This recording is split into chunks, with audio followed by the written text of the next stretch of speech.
Buenas noches, maestros. Qué gusto saludarles.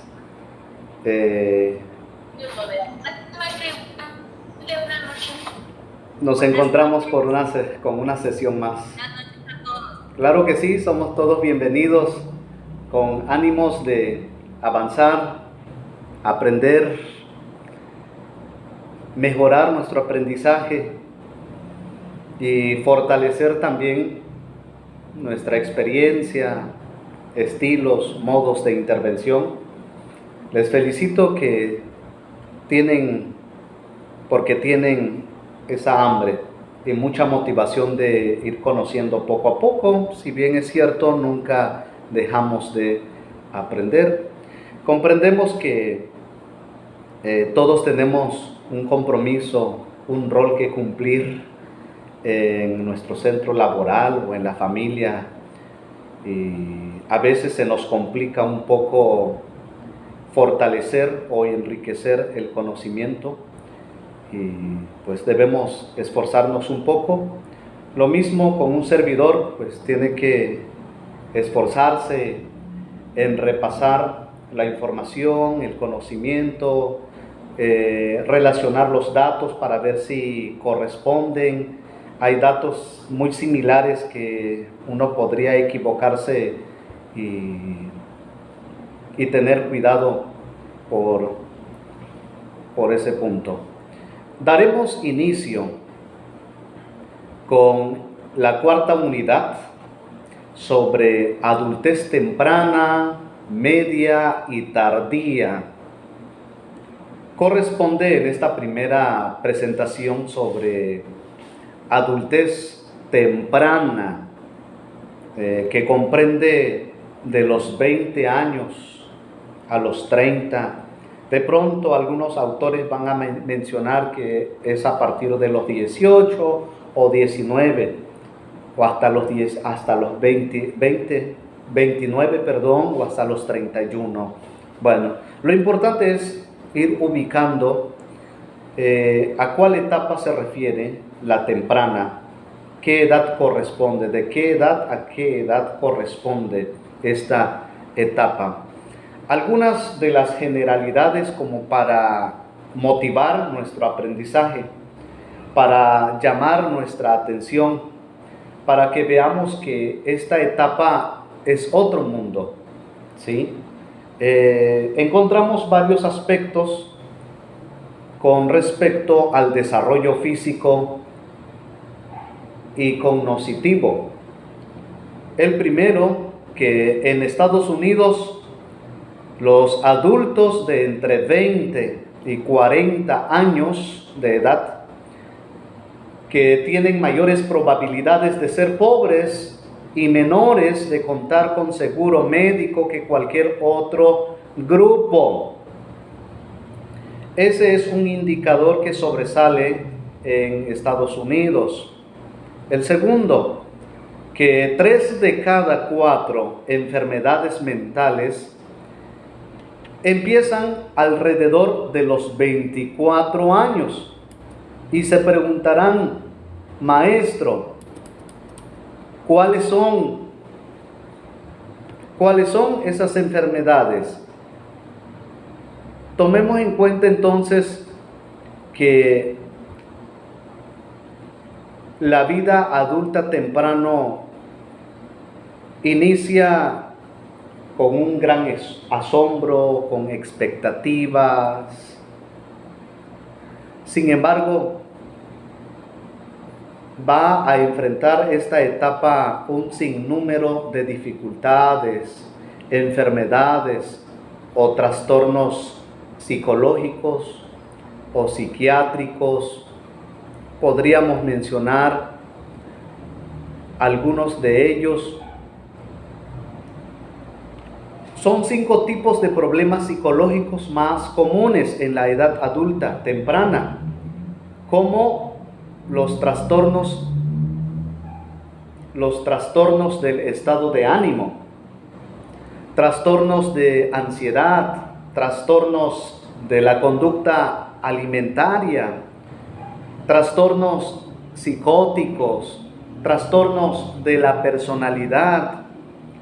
Estos 5 son muy comunes en esta etapa y nuestros jóvenes comienzan a sufrir, a padecer, y para algunos es muy difícil recuperarse y encontrar su cura o sanidad. El tercero, que a los 24 años, alrededor de 50% de todos los adultos tempranos han tenido una enfermedad de transmisión sexual.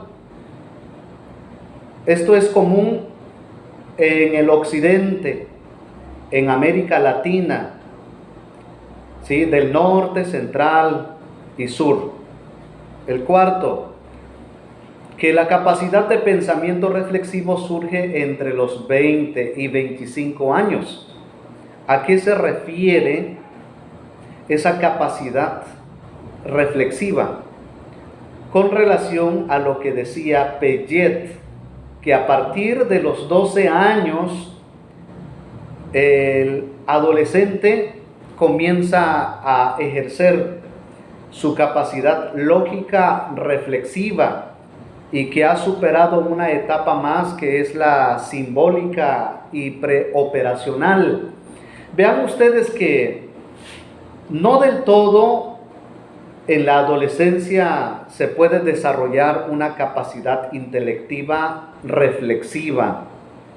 Claro, dista mucho de un autor a otro. El quinto, que debido a los beneficios tanto inmediatos como a largo plazo, el hecho de realizar estudios universitarios es más importante que la universidad a la que se asiste. Esto es verdad. Recuerdo que en el año 2009 que ingresé a la segunda carrera y pues escuché que los demás compañeros y compañeras comentaban que estaban muy felices, contentos, y una de ellas preguntó: ¿y ustedes, chamacas, cómo se sienten? ¿Verdad que uno se siente bien, feliz? Ya estamos en otra etapa, estamos desarrollando otras formas de ver la vida. Y me di cuenta que por el hecho de ingresar a la universidad otorga un estatus. No es tanto por su capacidad de aprendizaje, por su capacidad de investigar, por su capacidad de adquirir experiencias. Claro, todos esos elementos están aunados, integrados en el proceso. Lo que se quiere resaltar con esto es que muchas veces los estereotipos, los prejuicios, las modas aportan valor a la personalidad humana, y que es responsable de dividir la sociedad en 3 clases: alta, media y baja, y pues tiene que ver con estereotipos sociales o psicosociales. El sexto, que en la actualidad muchas personas en los países industrializados o modernos solo alcanzan la adultez plena entre los 25 y los 29 años. Bueno, no es una regla, pero sí tiene su excepción, que muchos de nuestros jóvenes adultos empiezan a madurar a partir de los 22 o 23, cuando terminan la carrera. ¿Por qué razón? Porque adquieren una responsabilidad social, porque ya son ciudadanos, adquieren una responsabilidad familiar, sobre todo si se casan, sobre todo si desean formar una pareja o tener una familia y tener hijos. Y muchas de las cosas que se ejercen en la etapa anterior de que es la adolescencia, pues esos rasgos o indicadores ya casi no están en esta etapa de adultez temprana, porque en esta etapa se requiere de cumplir con la responsabilidad, el deber o la obligación moral o legal con el trabajo, con la familia, con los hijos, con la pareja y así sucesivamente. Claro, este autor resalta que entre los 25 y los 29 años los adultos tempranos comienzan a madurar debido a los eventos o crisis o las responsabilidades que ellos van adquiriendo. Claro, he conocido a algunos jóvenes que antes de los 20 comienzan a tener este tipo de responsabilidad. ¿Por qué razón? ¿Por qué? ¿Por qué? Porque responde a su contexto sociocultural. Y por eso que algunos de nuestros jóvenes están obligados a madurar y corresponder como un adulto más. ¿Qué podemos decir más acerca del segundo aspecto? De las enfermedades mentales comunes a partir de los 24 años.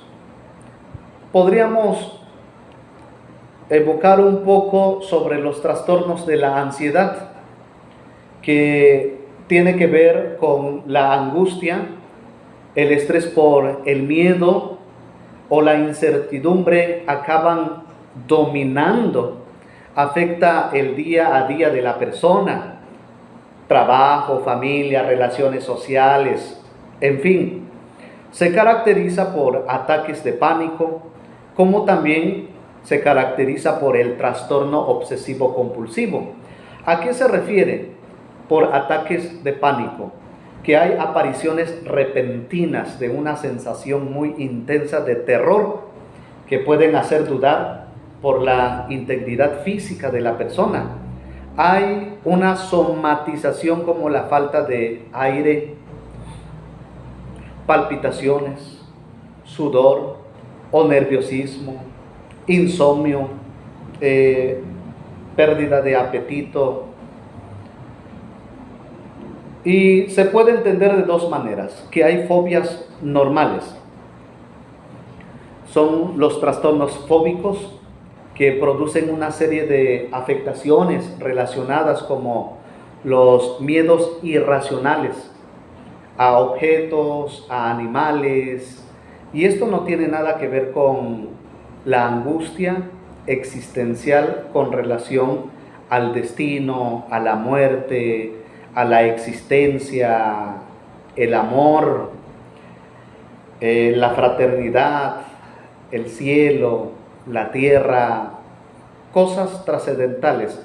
Aquí se refiere a los miedos irracionales con respecto a las personas, a los animales, a los objetos, que parece ser que son detonantes de estos miedos o dudas o angustias. No, estos objetos, personas o animales solo son representativos o simbólicos que se relacionan con un evento del pasado, en la infancia o en la adolescencia. Particularmente es en la infancia según la perspectiva del psicoanálisis.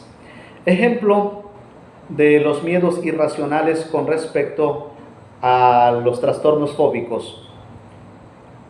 Miedo a los cuchillos, a las serpientes, a una pistola, a las personas súper nerviosas, con problemas de autoestima, de autoconcepto, de falta de confianza, o porque en su infancia o adolescencia hubo acoso sexual, violencia o agresión o maltrato. Regularmente estas personas, hombre o mujer, en esta etapa y en la posterior, expresan esas características, signos o síntomas en su relación diaria, cuando caminan solos, cuando van por el pasillo, cuando entran a un súper, pues de alguna manera ellos reflejan su inseguridad.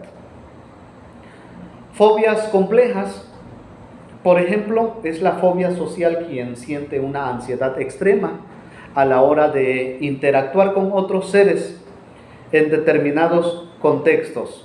¿Sí? Esto es algo más complejo porque en la infancia pues no se sembró correctamente los principios emocionales, los principios morales, los cimientos que tienen que ver con el fortalecimiento de la identidad, de la autoestima, de la formación correcta con respecto a sus capacidades cognitivas y emocionales. Ahora, con respecto al trastorno obsesivo compulsivo, quien padece este trastorno sufre mucha angustia y estrés debido a pensamientos obsesivos. Para tener control sobre estas situaciones, según estos pensamientos o ideas o miedos irracionales, la persona puede desarrollar una serie de rituales para aminorar o para mitigar la fuente de estrés. Por ejemplo, es el miedo a contaminarse o infectarse al tocar ciertos objetos. Bueno, es muy común en esta temporada, a partir del año 2019 a la fecha, debido a la pandemia por el COVID-19, mucha gente se mantiene encerrada, mucha gente evita tener contacto físico con sus familiares, con sus amigos, son muy estrictos, son muy rigurosos en cuanto a su comportamiento, pues ahí manifiestan pensamientos compulsivos, obsesivos. ¿Y qué se puede hacer? Pues había que ir con un profesional de la salud y practicar una serie de rituales, ejercitar la respiración o la relajación, trabajar con los pensamientos, trabajar con la conducta y hacer una revisión con respecto a su infancia, qué tipos de logros o patrones tiene esta persona como para orientarla y que se sirva de su propia capacidad, logros o técnicas como para que pueda tener dominio y control sobre sus pensamientos, sobre sus emociones, sobre su crisis de angustia en ese momento. Podemos mencionar a grandes rasgos sobre el trastorno de la personalidad. También este comienza en la adolescencia o al principio de la edad adulta temprana, es decir, a partir de los 18 años, algunos autores van a decir que es a partir de los 20 años, hasta los 20 o 30 años. Es una incapacidad de adaptación al entorno y una rigidez en una manera de actuar que resulta disfuncional en la familia, en la sociedad, en el colegio, en el grupo de amigos, en el grupo de fiestas. Prácticamente esta persona tiene dificultad de relacionarse y debe ser algo angustiante que una persona no es comprendida, no es aceptada por el hecho de expresar su inseguridad. Pero más que eso es que es un problema de trastorno de la personalidad. En fin,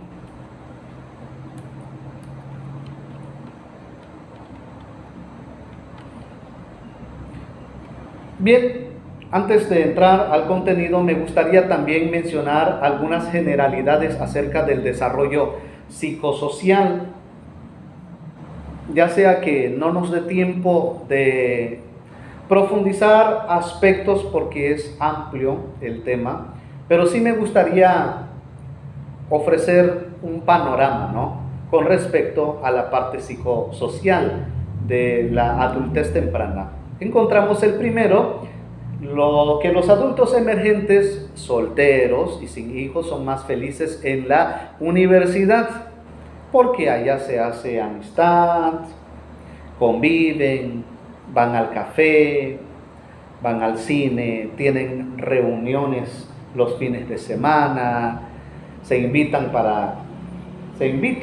a festejar, a comer, a tomar café, y en fin, y como que se desplaza un poco algunas responsabilidades con respecto a la familia o trabajo si es posible, si son solteros, si son dependientes todavía de sus padres. El segundo, que alrededor de la mitad de los adultos emergentes de 18 a 24 años viven en casa con uno o los dos padres en Estados Unidos. O sea, siempre y cuando, si los padres están o no están separados, hay un promedio de jóvenes tempranos que viven con sus padres o con uno. El tercero, que históricamente y culturalmente la manera de tener una pareja ha sido por arreglos de los padres o de casamenteros profesionales. Una de dos. A veces ellos tienen la libertad de decidir y elegir su pareja.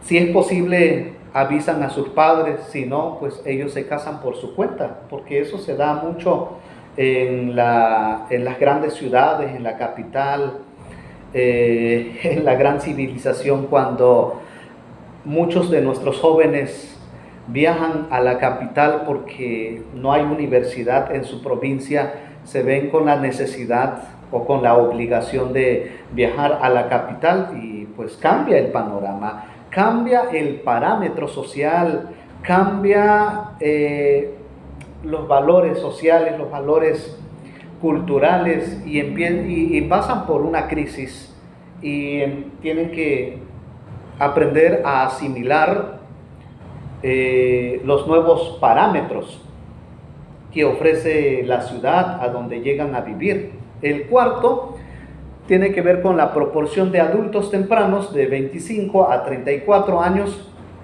que no se ha casado. Casi se triplicó desde 1970, hace 50 años. Pueden creer que hay un promedio de jóvenes tempranos y medianos también, de los 40 antes de los 50, son solteros, y me di la tarea de investigar por qué razón. Hay un porcentaje en nuestra iglesia donde un servidor asiste, hay un promedio de jóvenes que no se casan. Según la encuesta, pues algunos indicadores sobresalientes por ahí son los despechos en la adolescencia o en la adultez temprana. Como viven en la ciudad, algunos porque no tienen trabajo estable y otros porque no tienen una entrada estable de economía.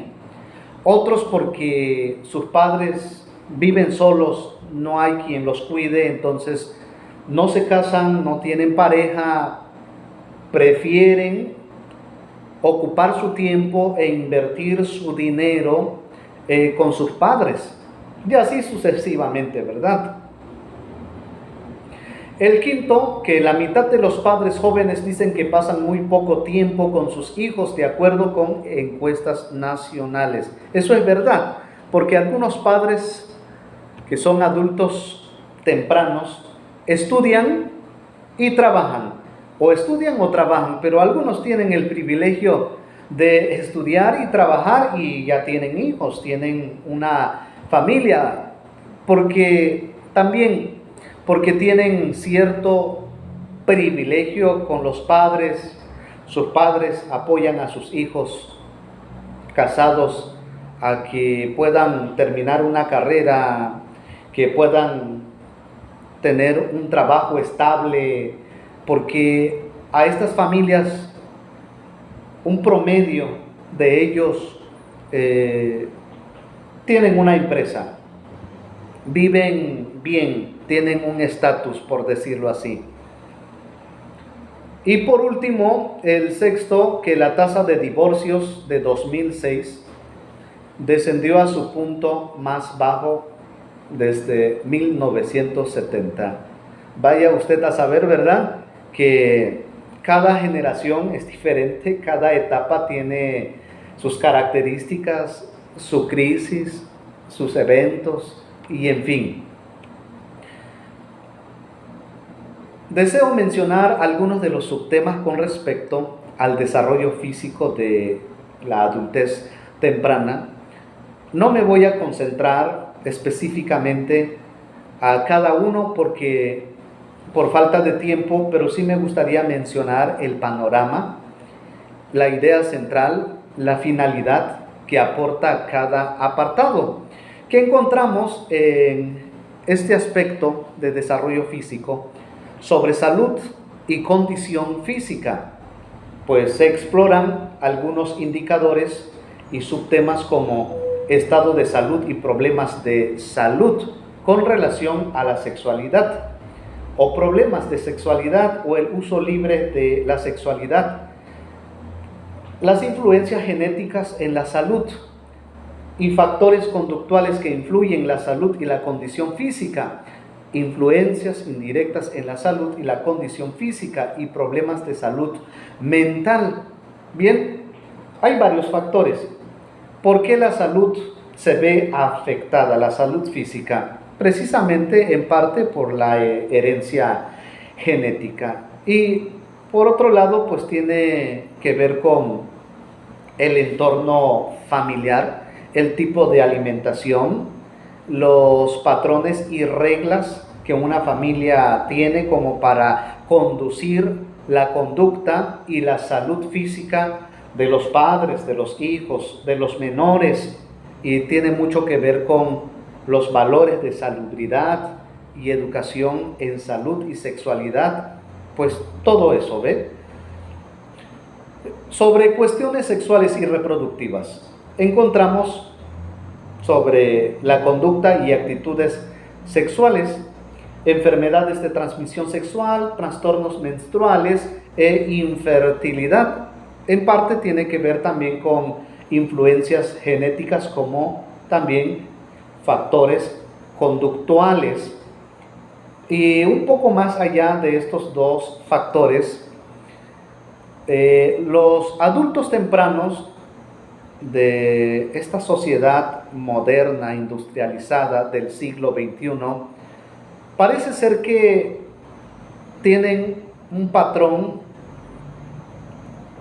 de conducta moral y social más relajado, y que las familias modernas están influenciadas por el hedonismo, el relativismo, la ideología de género, otras filosofías que están resurgiendo con respecto al surgimiento del neopaganismo, la propagación de las religiones antiguas. Y claro que cuando se encuentran, se fusionan, pues hay una síntesis, y de ahí se detona toda clase de valores morales, valores familiares, valores con respecto a la cosmovisión y filosofía de vida. Y algunas de estas ideologías son más relajadas con relación al hedonismo. Bien, con respecto al desarrollo cognoscitivo, encontramos los siguientes elementos sobre las perspectivas sobre la cognición. Encontramos algunos indicadores, nuevas formas de pensamiento en la adultez, y que va más allá del concepto que maneja Piaget, un modelo del ciclo de vida del desarrollo cognitivo, según este autor, Shea, y el insight y conocimientos prácticos con respecto a esta teoría de Sternberg, que veremos un poco más adelante, y sobre la inteligencia emocional. ¿Qué quiere decir esto? Contamos a esta altura, según la disciplina psicológica, en sus diferentes ramas, particularmente la psicología fisiológica, nos aportan parámetros y teorías con respecto al desarrollo de la cognición de los adultos tempranos. Voy a mencionar algunos rasgos en su momento. Sobre razonamiento moral, influye la cultura y el razonamiento que se va generando en la familia, el género y razonamiento moral. Más que nada aquí influye el entorno psicosocial. Sobre la educación y trabajo encontramos el siguiente elemento: la transición a la universidad e ingreso al mundo del trabajo, que parece ser que ese es el enfoque que se siembra en los adultos tempranos, que aparte de formar una familia,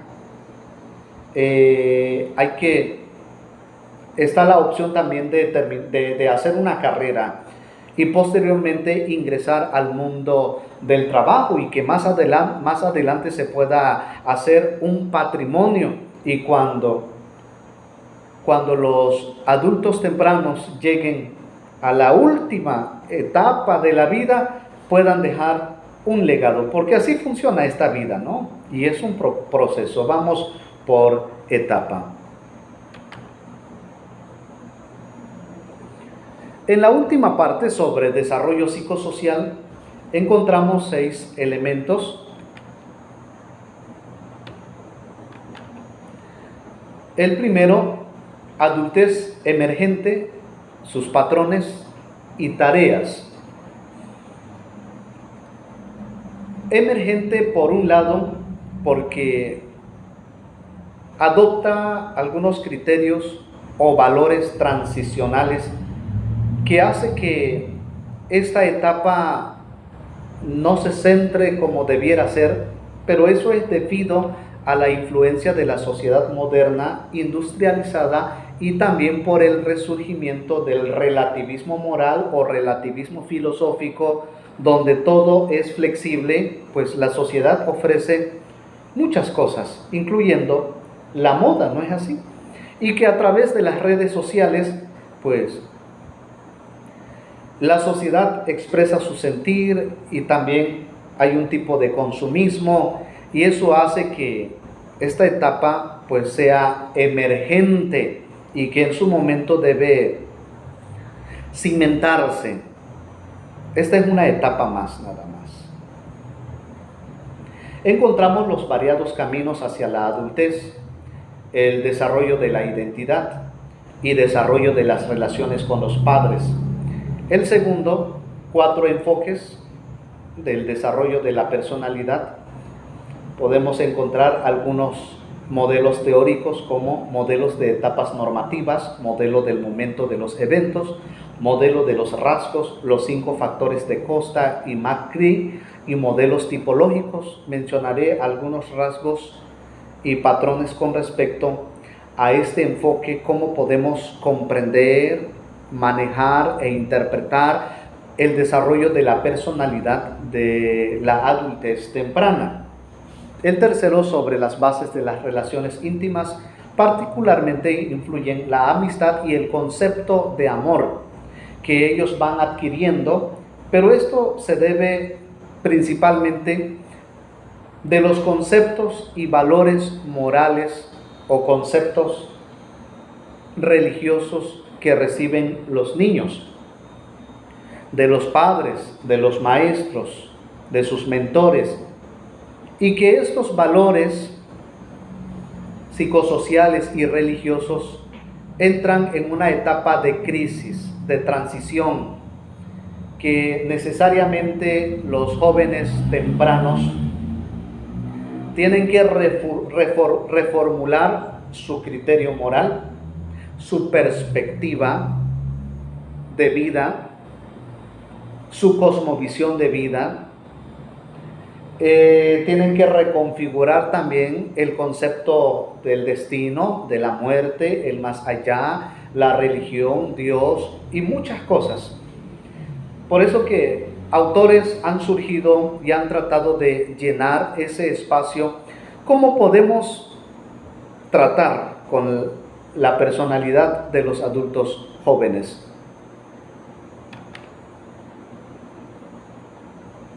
El cuarto, sobre los estilos de vida marital y no marital.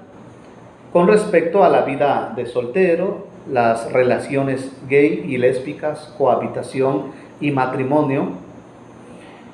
El quinto, sobre la paternidad como experiencia del desarrollo, organización de las familias de dos ingresos.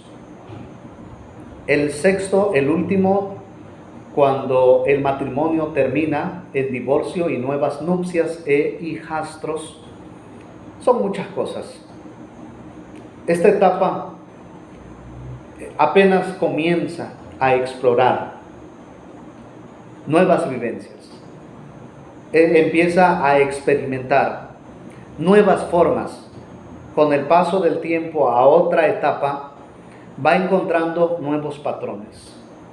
Y algunos caen en círculos viciosos, con problemas de conducta, de adicciones, con relación al alcohol, la droga, el tabaco, el uso del sexo libre. Y esto se da mucho en nuestro contexto, en México, en el sur-sureste, es muy probable también en el centro del país, en el norte, en América Latina. Se comparte el mismo rasgo. No es una regla, pero eso es lo que abunda en el occidente, por sus valores tan flexibles.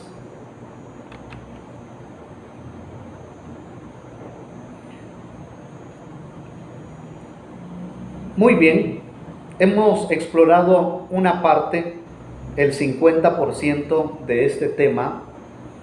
Ahora veremos la otra parte para complementarla a través de una guía de estudio, porque se me facilita más, porque es muy amplia y espero que de esta manera pueda sintetizar la información, se pueda aterrizar el aprendizaje y que se vea de manera más práctica este conocimiento que estamos recibiendo. Con la primera pregunta, ¿qué significa ser adulto y qué factores influyen en el desarrollo de entrada a la adultez? Podemos mencionar varios aspectos, características, remembranzas, autores que dan su opinión, su propuesta, cómo en realidad se define la edad adulta temprana y cuáles son los principales factores que influyen en el momento de entrada a esta etapa. Ustedes se preguntarán, ¿cuándo se convierte una persona en adulto? Es conocida como adultez emergente por las características mencionadas, porque está en transición, en búsqueda, aunque en esta etapa ya hay mayor solidez. Sin embargo, debido al contexto sociocultural, al relativismo, la ideología de género, el hedonismo y en fin, el tipo de cosmovisión que ofrece la sociedad moderna, pues se puede decir que esta etapa puede estar afectada con la sociedad líquida, como se dice a veces. Es un periodo de transición, sí, que se desarrolla entre la adolescencia y la adultez. O sea que no empieza a partir de los 18, de los 19 años, a los 30. Empieza a una temprana edad a adquirir esos rasgos y patrones.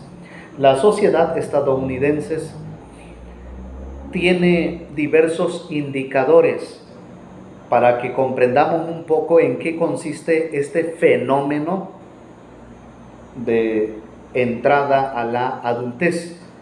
Consideramos la madurez sexual, que llega durante la adolescencia, como se mencionó en la anterior sesión.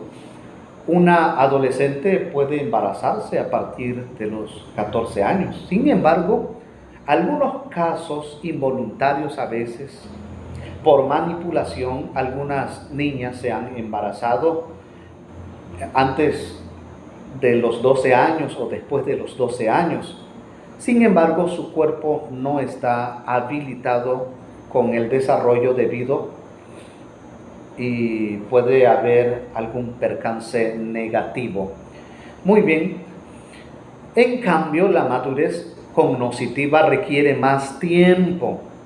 No es así nada más que cae del cielo porque por el hecho de que tenga sus 18 años, pues ya maduró cognitivamente, ya toma decisiones morales con juicios éticos sólidos, seguros. No, con el paso del tiempo, a través de la experiencia, la experimentación y crisis que ellos van pasando, van aprendiendo, van desglosando, van extrayendo nuevos aprendizajes. La madurez cognitiva se puede comprender de dos aspectos. Hay varias definiciones de la adultez legal que a los 18 años pueden votar. En la mayor parte de los estados pueden casarse sin la autorización de los padres. Pongámosle que los adolescentes emigran por concepto de trabajo, por buscar mayor oportunidad en otro estado, en otro país. Allá en ese lugar, en esa ciudad, en esa capital, ellos se casan, toman decisiones y esto se da sin la autorización de los padres. Y esto es algo tan habitual en el occidente porque no están presentes los padres, pero también tiene mucho que ver con respecto a la educación de los padres hacia los hijos. La confianza, la comunicación, los patrones que ellos reciben de los padres. Entre los 18 y los 21 años, según el Estado, pueden firmar contratos. Esa es la definición que podemos encontrar de la adultez con la legalidad. Ahora, con las definiciones sociológicas, puede considerarse que una persona es adulta cuando se sostiene por sí misma o ha elegido una carrera, un oficio, cuando se ha casado o ha iniciado una relación romántica o cuando ha formado una familia. Esta es otra forma de cómo la sociedad moderna y las ciencias sociales como la psicología con respecto al desarrollo psicobiológico del ser humano, pues procuran establecer normativas y estudiar el fenómeno. ¿Bajo qué perspectiva se puede estudiar esto, lo que acontece en la edad, en la adultez temprana?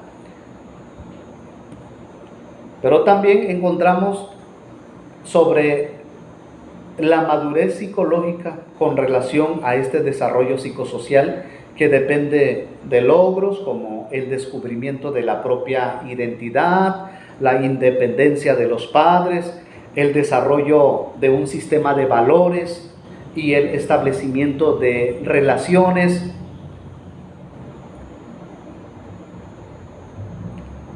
Esta definición psicológica es muy común y conocida en la sociedad, en la familia. Si el adulto temprano cuenta ya con esa capacidad psicológica de hacer su vida, de trazar sus propios caminos, pues adelante, que pueda sobrevivir, que busque la manera de sobrevivir, de hacer su vida, de hacer un patrimonio. Bien, algunos psicólogos afirman que el inicio de la adultez no está indicado por criterios externos, sino por indicadores internos, como el sentido de autonomía, autocontrol y responsabilidad personal, que es más un estado mental como un evento discreto. Desde este criterio vean ustedes que algunas personas nunca llegan a ser adultas, sin que importe su edad cronológica. Esto se ha comentado en las universidades. ¿Qué hay de las personas que cuentan con 40 años, 50 años, cerca de los 60 años? Parece ser que no han madurado cognitivamente y en la parte psicosocial, y parece que siguen teniendo comportamiento de adolescente, y suele pasar. Esta propuesta pues nos hace ver otra perspectiva, que no todas las personas maduran, aunque hayan tenido oportunidades, privilegios o eventos que se prestan como para madurar, porque lo que se puede sintetizar en esta etapa es que la adultez temprana llega a la madurez cognitiva y moral por dos razones: por experimentación o errores. Por experimentación y por errores, como también porque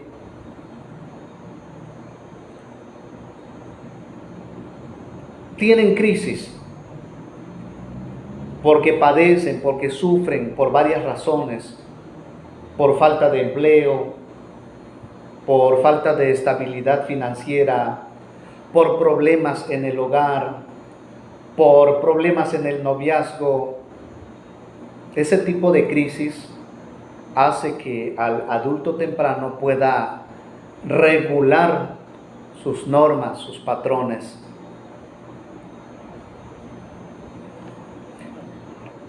Por lo contrario, bien, la adultez es definida por tres criterios. Lo más común, ¿cómo podemos identificar a un adulto temprano? Que ya no es un adolescente, valga la redundancia, que acepte las responsabilidades propias, que tome decisiones independientes y que obtenga la independencia financiera.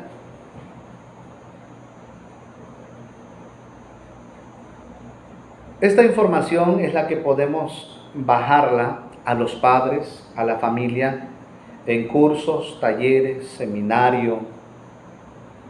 Que los padres cuenten con estas herramientas como para guiar a sus hijos, a sus adolescentes y a sus jóvenes adultos.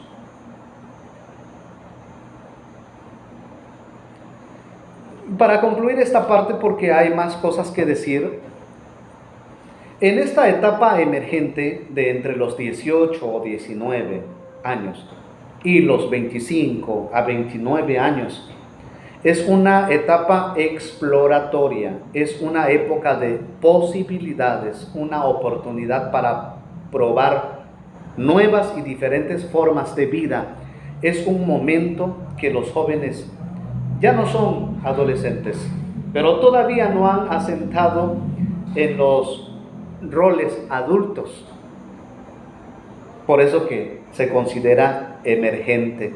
Están en una búsqueda de fortalecer su identidad, de definir su rol de género, de definir su carrera, su oficio o empleo.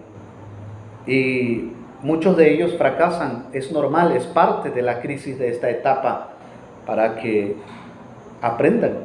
Y todos aprendemos de la crisis. En la segunda pregunta, ¿cuál es la condición física del adulto joven típico y qué factores influyen en su salud y bienestar? Hay un estado de salud y productividad en esta etapa.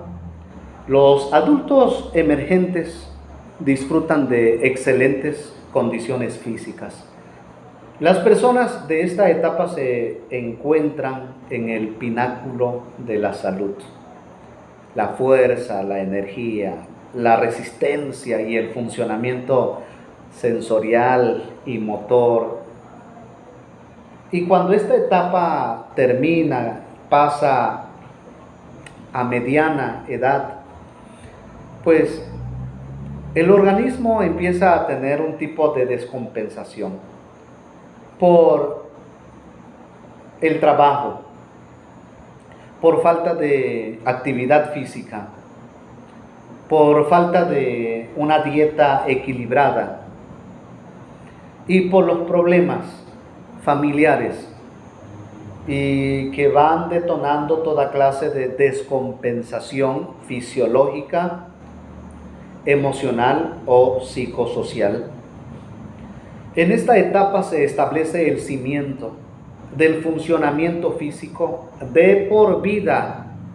Así que, padres, si tienen hijos de esta etapa, aprovechen, guíenlos, enséñenlos, que aprendan de su crisis, de sus necesidades, de sus conflictos en la universidad, con los amigos, con los hermanos, con los primos.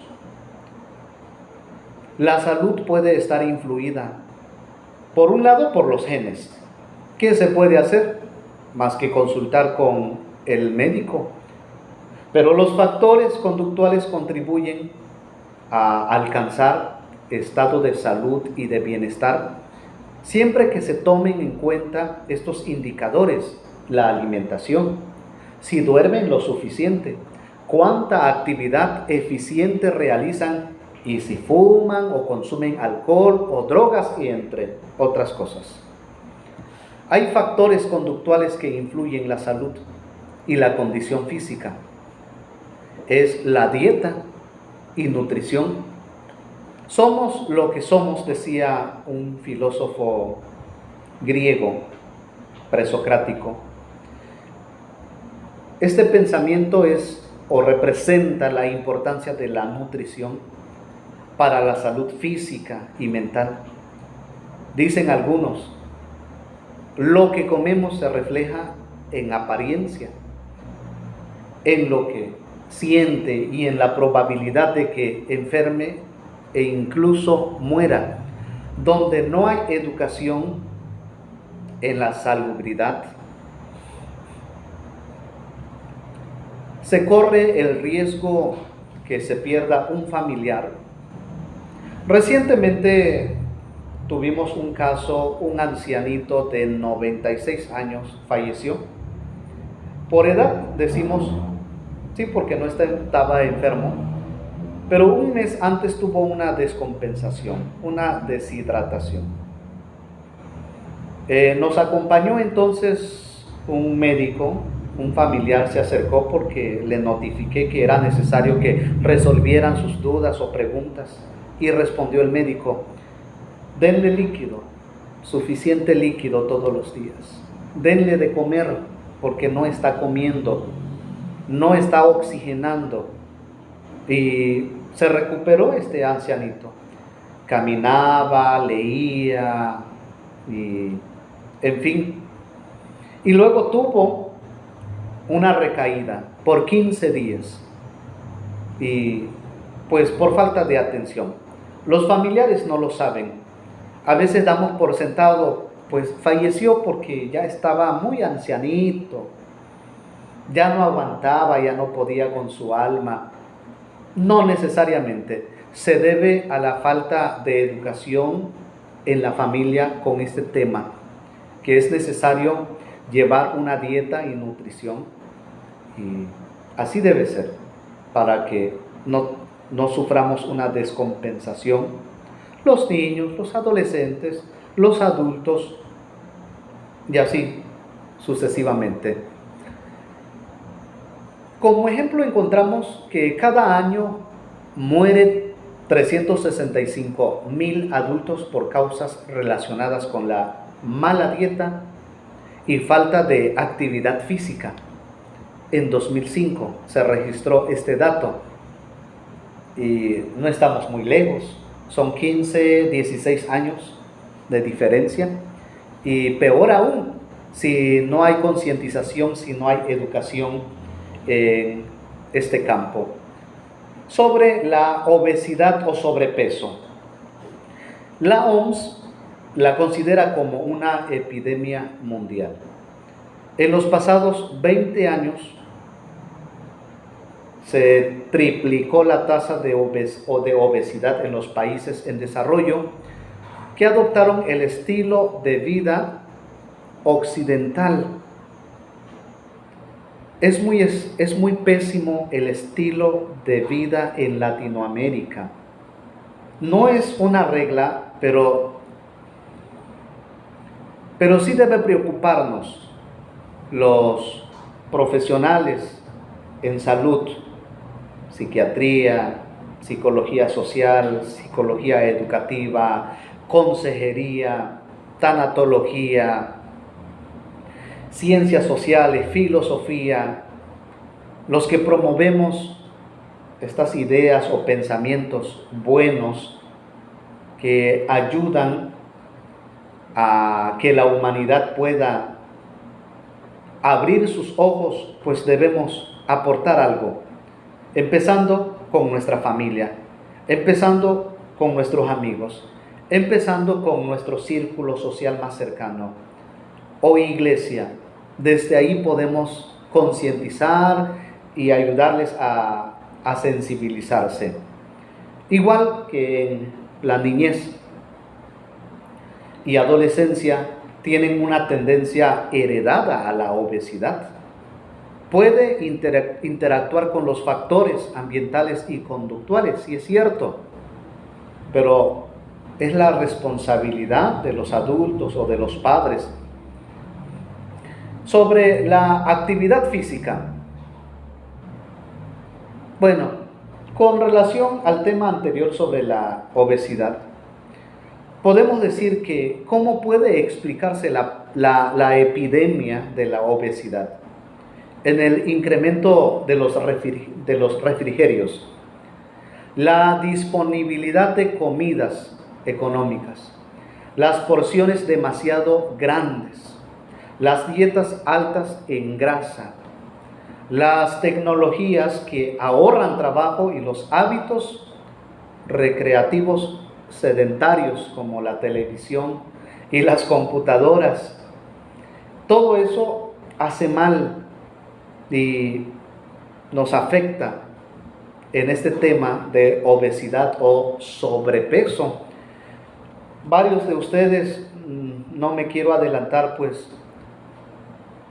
la mayor parte del tiempo trabajamos en la oficina, escribiendo, haciendo planeaciones, preparando clases, preparando asesoría. De pronto sí nos relacionamos con la familia, con los amigos, pero la mayor parte de nuestro tiempo es en la oficina, es en el trabajo, y nos está afectando este modo de vida en el occidente. Bien, sobre la actividad física.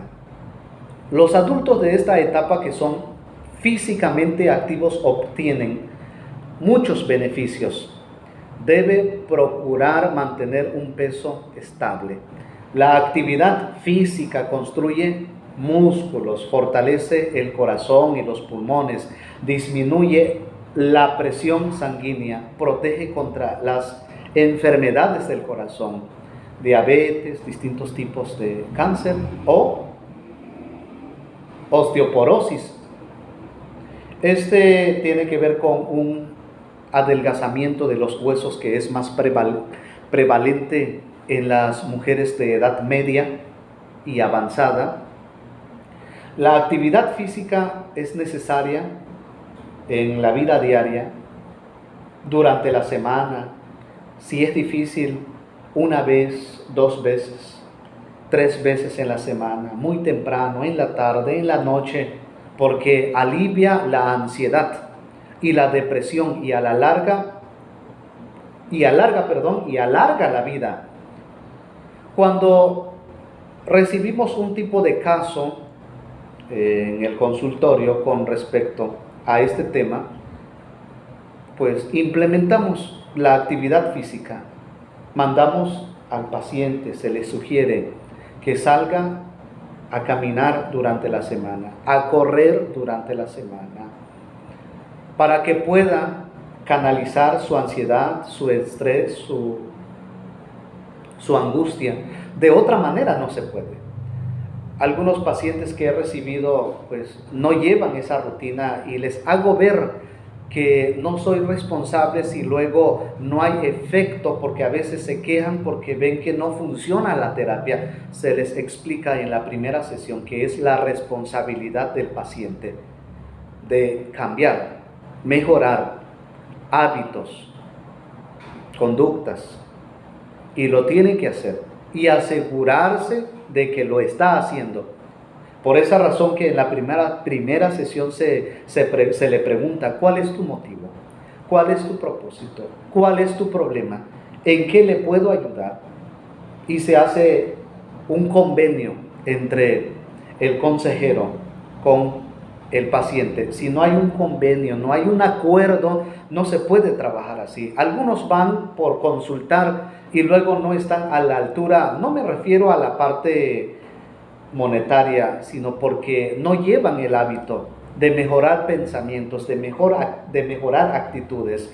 Es difícil. La sociedad moderna en el occidente, en México, pues no le gusta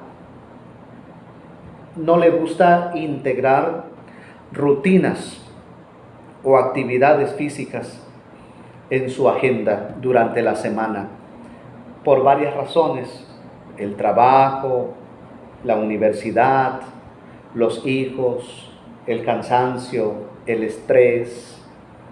Hay que trabajar, hay que doblar turno. El ejercicio moderado detona beneficios para la salud para aquellos pacientes que se les dificulta, pues, que por lo menos una vez en la semana, por 15 minutos, por decirlo así. Hay que incorporar más actividad física en la vida diaria. Caminar en lugar de conducir distancias cortas. Y subir escaleras en lugar de tomar el elevador puede ser eficaz como el ejercicio estructurado. Pero ¿qué pasa ahora? La tienda está a 400 metros. A la vuelta de la esquina, agarra el coche y va de compra. No debería ser así. ¿Por qué razón? ¿Qué está pasando? Y con esta información, los que estamos en esta plataforma recibiendo esta información, nos vemos confrontados con esas conductas, rutinas y malos hábitos que hemos llevado con respecto a nuestra mejoría, que es necesario salvaguardar la integridad de nuestro cuerpo, de nuestra salud emocional y mental. Y es un reto, y tiene que ser así, y también porque así lo requiere por la edad que tenemos. Pues ya no estamos como para ver qué pasa con el destino. No, tenemos que contribuir con nuestra vida, si es para mantenerse en forma, pero más que eso, para salvaguardar la salud, adelante. Hay que buscar la forma, hay que consultar con el profesional. Con respecto al sueño, entre los 20 y 30 años no duermen lo suficiente. Esto es normal, no debe sorprender. Entre los universitarios, el estrés de la vida familiar, si están casados o si están solteros, tienen problemas con los padres, aunado al que genera la actividad académica, se relaciona con altos niveles de insomnio. Es normal, por un lado, por las características de esta etapa y porque la agenda está muy llena. Hay que lavar, hay que cambiar los pañales, hay que hay que cumplir con la lectura diaria, hay que trabajar. A veces no se concluye el trabajo en la oficina y uno todavía está trabajando en casa, muchas cosas. En fin, eso deteriora la salud mental y emocional, y debemos tener cuidado. Cuando se pueda, hay que descansar. Cuando se pueda, hay que dormir una siestecita por la tarde y evitar algunas otras actividades. Y todo esto porque queremos salvaguardar nuestra integridad. Sobre el tabaquismo, es la causa de muerte entre los adultos estadounidenses. Está ligada con el cáncer de pulmón y con mayores riesgos de cardiopatía, apoplejía y enfermedad pulmonar crónica. La exposición pasiva al humo de segunda mano ocasiona problemas circulatorios e incrementa el riesgo de enfermedad cardiovascular. Tanto el fumador activo como el fumador pasivo, pues ambas partes se afectan. De pronto se ha dicho que se afecta más al fumador pasivo y hay que tener mucho cuidado. Un servidor padece asma, pero gracias a Dios, a la fe, sané, estoy bien. No tengo síntomas, pero de pronto aparecen signos y entonces procuro mantenerme al margen o guardar mi distancia. Cuando voy por la calle, pues si aparece un señor fumando, debo tener cuidado. O sea, he hecho conciencia y soy sensible conmigo mismo, por si no podemos cambiar a la gente, porque mucha gente sigue con sus adicciones, con sus malos hábitos. ¿Qué uno puede hacer? ¿Qué uno debe hacer? Tomar conciencia y ser responsable con uno mismo. Si uno sabe que le va a afectar, que le daña sus pulmones, sus bronquios, su vía respiratoria, pues uno tiene que cuidarse. En año 2000, el tabaquismo mató a casi 5 millones de personas en el mundo, La mitad de países en desarrollo y la mitad en países industrializados. O sea que el tabaquismo es una plaga que afecta a la clase alta, media y baja, si es posible. Entre los problemas de salud encontramos también el consumo de alcohol. Paso. Sobre las relaciones y salud, encontramos que las relaciones son fundamentales para la salud y bienestar. Dos aspectos sobre el ambiente social es la integración social y el apoyo social. En la primera, integración social, tiene que ver con la participación activa en una amplia y variedad de relaciones, actividades y roles sociales. Cónyuge, padre, vecino, amigo, colega, un desconocido por ahí. Estas redes sociales pueden influir en el bienestar emocional, participar en conductas saludables como el ejercicio, la alimentación nutritiva y la abstención de consumo de droga. Esta práctica está asociada de manera repetida con tasas más bajas de mortalidad. Según el registro que contamos, 2004, esta es otra forma de canalizar a los pacientes con esta problemática como parte de la estrategia, la intervención y la técnica, ayudarles a abrir un nuevo panorama por si el paciente no cuenta con la capacidad emocional y cognitiva y por el tipo de cultura o la cultura familiar no le permite o no le ha permitido pues hacerle ver que es necesario relacionarse con cualquier persona si es posible. Pues depende también del contexto, ¿no? Porque hay personas muy restrictivas, pero en este caso los que tienen mayor seguridad, porque saben medir y conocer su entorno, pues saludan a medio mundo, sonríen a medio mundo, y así es en México, ¿no? En América Latina, no hay problema con esto. Y pues en la combi, en el taxi, en el bus, ¿cómo estás? ¿Cómo te fue hoy? Y es un desconocido. Bueno, todo depende del tipo de personalidad que lleva el paciente, pero no está de más, es parte de la integración en el ejercicio de la estrategia de la terapia.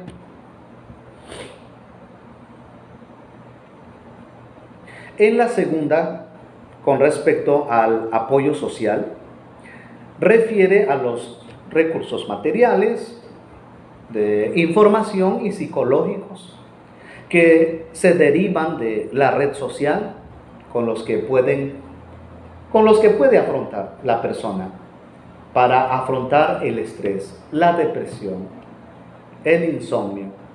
Este tipo de relaciones bajo estrés, las personas tienen mayor probabilidades de comer y dormir de manera razonable o saludable, de hacer suficiente ejercicio y evitar el abuso de drogas, menos propenso a angustiarse, mostrarse ansiosa o deprimida o incluso de morir cuando no se da el apoyo social.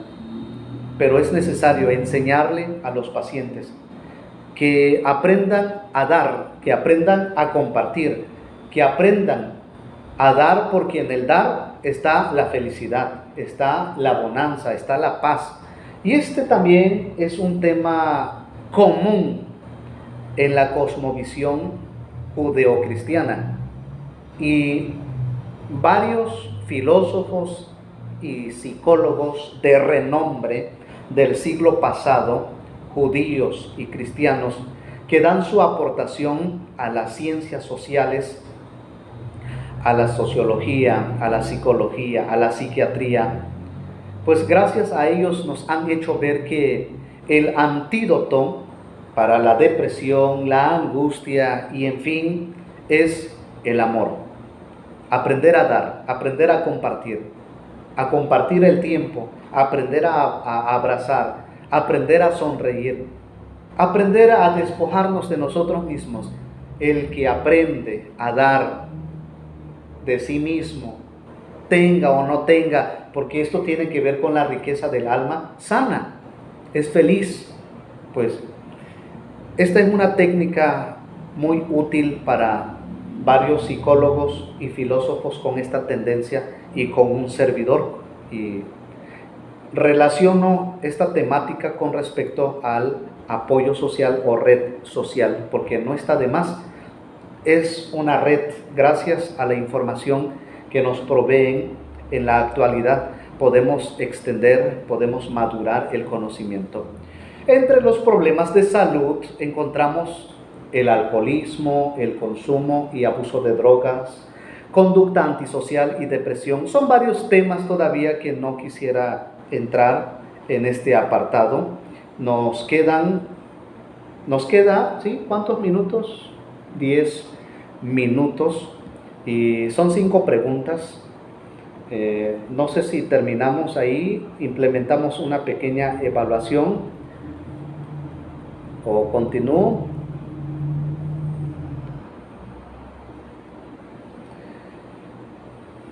La pregunta 3. ¿Cuáles son algunos problemas sexuales y reproductivos en esta época de la vida?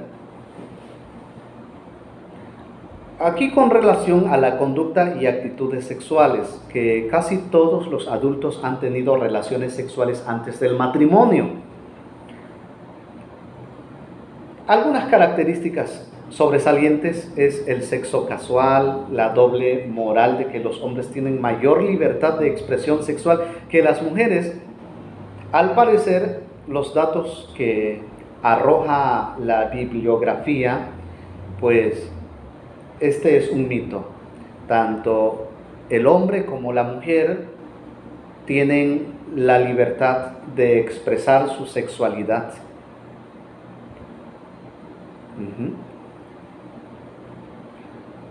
Según una encuesta nacional representativa, que a los 20 años, 75% de los adultos ha tenido sexo premarital, y a los 44 años lo ha hecho 95%. Los porcentajes aumentan de manera abrupta. Y entre las chicas se cumplieron 15 años entre 1964 y 1993. Al menos el 91% había tenido sexo premarital a los 30 años. Bien, es común la variedad de las actividades sexuales en la sociedad moderna, industrializada. Entre las personas de 25 a 40 años, 97% de los hombres y 98% de las mujeres habían tenido relaciones. Y hombres también. Y el 88% de las mujeres pues había tenido práctica sexual con diferentes parejas, con diferentes experiencias y en fin. Con relación a las enfermedades de transmisión sexual, encontramos que las tasas más elevadas de enfermedades de transmisión sexual se dan entre los adultos emergentes de 18 años a 25, en especial entre los que consumen alcohol y drogas ilícitas. Este fenómeno social de adicciones se relaciona con el ejercicio de la sexualidad. Casi la mitad de nuevos casos se encuentra en ese grupo emergente.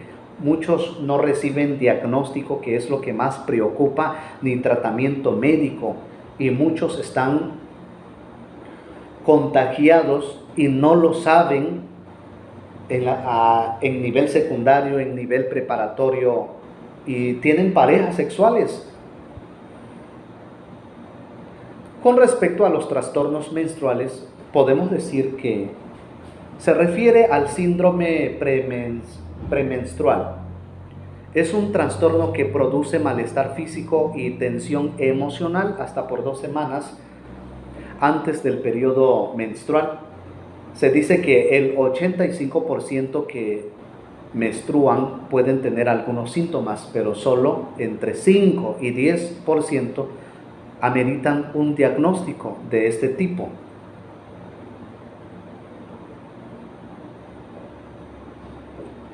Bien, la causa del síndrome no se entiende del todo. Hablamos con la verdad. A veces tenemos dudas o preguntas. ¿Por qué razón aquellas mujeres que sufren 2 semanas antes con malestares físicos y emocionales? ¿Qué sugieren los especialistas, los psicólogos? Parece ser una respuesta a los aumentos, por los aumentos normales de las hormonas femeninas. ¿Cuál? Estrógeno y progesterona. Estrógeno y progesterona. Hay que hacer una revisión por el tipo de dieta que está llevando, por el tipo de rutina que tiene, y revisar su antecedente y llevar un tratamiento, así como a los niveles de la hormona masculina, testosterona, y de serotonina, que es un químico del cerebro que en parte influye en estos malestares físicos y emocionales. Por eso que es necesario realizar una actividad física y canalizar el estrés, la energía. Sobre la infertilidad, el 7% de parejas experimentan infertilidad.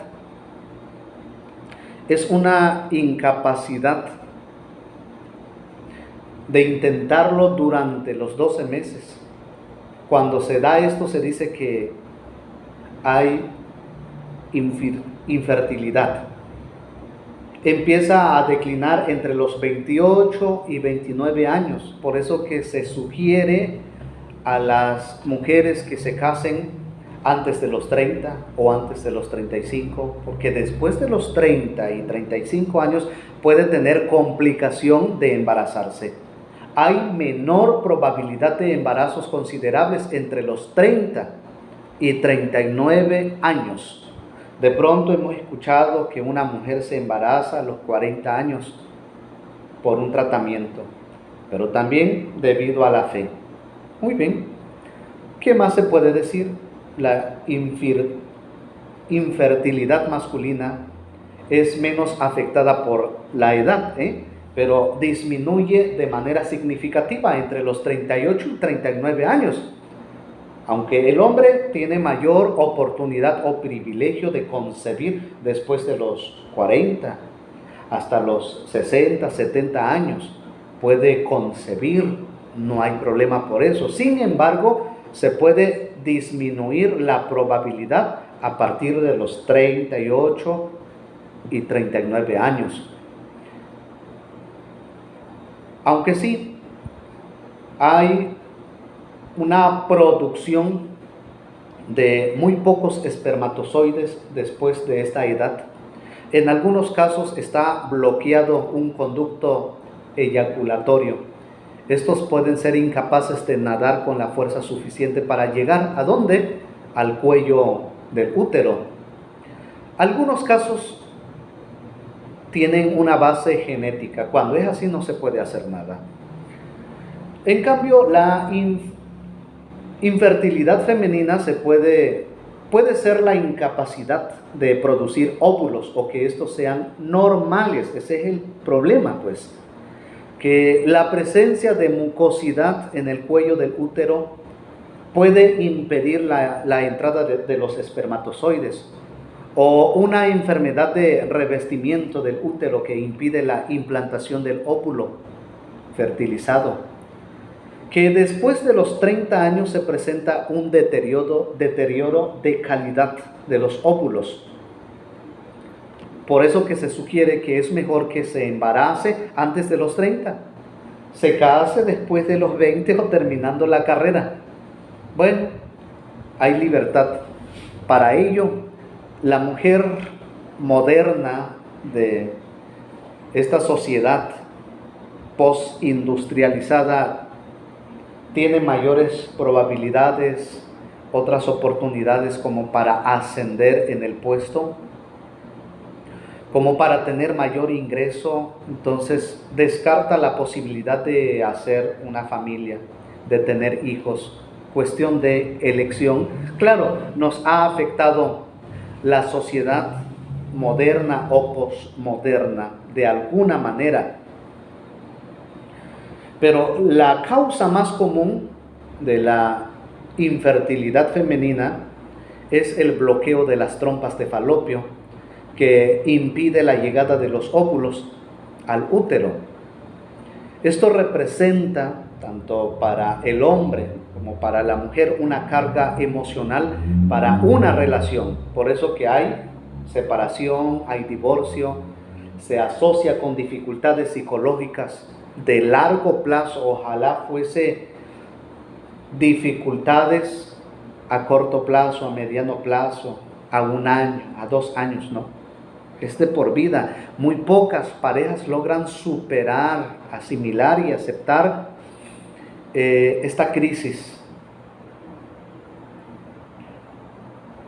¿Qué más se puede decir con esto? Que las dificultades psicológicas se extienden a largo plazo cuando da lugar a la falta de hijos, involuntaria y permanente, no hay arreglo, no hay solución, o se aceptan porque se aman, porque se quieren y deciden vivir así.